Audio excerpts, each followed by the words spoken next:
ثانیہ ہے جی، السلام علیکم۔ ہیلو جی السلام علیکم۔ جی وعلیکم السلام۔ کہاں سے بول رہی ہیں آپ؟ شکاگو۔ اچھا فرمائیے۔ So I've got a question that I've been hearing a lot on all these Pakistani TV channels that in order to do like zikr for Allah you have to have a permission from an amil. They've been saying کہ آپ ذکر کریں تو آپ کو permission کی ضرورت ہوتی ہے، ادروائز بہت بڑے اثرات ہو جاتے ہیں، جنات آ جاتے ہیں، درود شریف، آیت کریمہ، all these ان کے لیے اگر آپ کثرت سے ذکر کریں تو آپ کو کسی عامل یا کسی اس کی پرمیشن کی ضرورت ہوتی ہے۔ So my question is why do you need some human being's permission to do Allah's ذکر؟ اچھا ٹھیک ہے، بہت اچھا سوال ہے آپ کا۔ پہلے تو ہم حضرت سے پوچھتے ہیں کہ آیا اس کی ضرورت ہے بھی کہ نہیں ہے۔ حضرت ان کا سوال یہ ہے کہ انہوں نے دوسرے چینلز پہ دیکھا ہے کہ اکثر جو علماء وہاں پہ آتے ہیں ان کا کہنا ہے کہ اگر آپ کوئی ذکر کریں، جیسے آیت کریمہ ہے یا اس طرح کے دوسرے اذکار ہیں، تو اس کے لیے آپ کو کسی عامل کی اجازت لینے کی ضرورت ہے، ورنہ برے اثرات ہوتے ہیں، جن آ جاتے ہیں اور اس کا الٹا اثر ہو جاتا ہے۔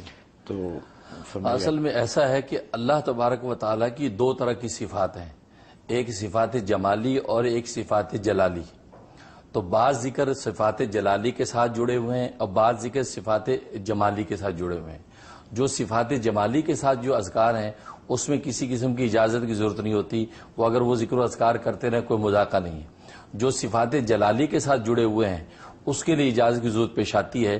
یہ ایسے سمجھیں کہ جیسے جسمانی بیماری کے لیے دو طرح کی دوائیں ہیں، ایک وہ دوا جو اوور دا کاؤنٹر آپ کو مل جاتی ہے، ایک وہ جس کے لیے پرسکرپشن کی ضرورت پیش آتی ہے۔ تو بالکل اسی طریقے سے اگر آپ پرسکرپشن والی بغیر اوور دا کاؤنٹر لے لیں، اول تو ملے گی نہیں، مل جائے گی تو آپ کے لیے ڈینجرس ہے، آپ کسی ڈاکٹر سے پوچھ کے اور اس کے دوا کو استعمال کریں گے۔ اسی طریقے سے یہاں ذکر کا روحانی صحت اور ترقی کے لیے بھی دو طرح کے اذکار ہیں۔ تو اس لیے آیت کریمہ ہے یا اور ایسے اذکار ہیں جو جلالی ہیں، تو اللہ تبارک و تعالیٰ کی صفت جلال کا اظہار ہوتا ہے، تو وہ اگر آپ پڑھیں گے بغیر کسی کی اجازت کے تو ہو سکتا ہے کہ آپ کی روحانی اعصاب اور قوت اس کو سنبھال نہ سکے، سنبھالنے کی نہ کی وجہ سے آپ کو اس کا رد عمل ایسا ہو کہ آپ کو کوئی تکلیف پہنچ جائے، آپ اعصابی طور پہ کمزور ہونے کی وجہ سے کوئی افیکٹ آپ کی باڈی پہ ہو جائے۔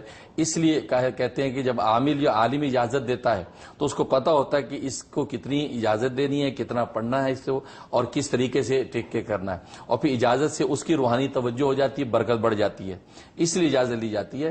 ورنہ ویسے اللہ کے ذکر کے لیے کوئی اجازت کی ضرورت پیش نہیں آتی، لیکن کسی اللہ والے سے اجازت لیں گے برکت بھی ہو جائے گی، اور یہ بھی جو ہے ڈفرینشیٹ ہو جائے گا کہ یہ اوور دا کاؤنٹر ہے یا پرسکرپشن والا۔ تو حضرت جی کیسا پتہ چلے کہ کون سا جلالی ہے اور کون سا جمالی ہے؟ قرآن میں تو اللہ نے فرمایا کہ فاذکرونی اذکرکم، سب کو کھلی اجازت ہے کہ میرا ذکر کرو۔ اس لیے ساتھ یہ بھی کہا فاسألوا اہل الذکر ان کنتم لا تعلمون، علم والوں سے پوچھ لو اگر تمہیں پتہ نہیں ہے۔ تو یہ جلالی یا جمالی پتہ نہیں تو علم والوں سے پوچھ لو، یہ قرآن نے کہا ہے۔ تو اس لیے وہ بتانے میں، یہ پوچھنے میں یہ فائدہ ہوتا ہے کہ وہ عالم جانتا ہے کہ یہ جلالی ہے یا جمالی ہے، تو اس وجہ سے اس کے مطابق اجازت دیتا ہے۔ تو یہ صحیح ہے کہ اثرات ہو جاتے ہیں کہ جنات آ جاتے ہیں، یا جنات اس معنی کئی دفعہ بچپن میں سنا کرتے ہیں کہ جی فلاں بڑا پڑھائی کرتا تھا تو پاگل ہو گیا؟ ہاں، وہ ویسا ہوتا ہے کہ جب ذکر کثرت سے کرتا ہے تو اس کے جو موکل ہوتے ہیں، جو اس کے روحانی جو اس کی رجال غیب ہوتے ہیں، وہ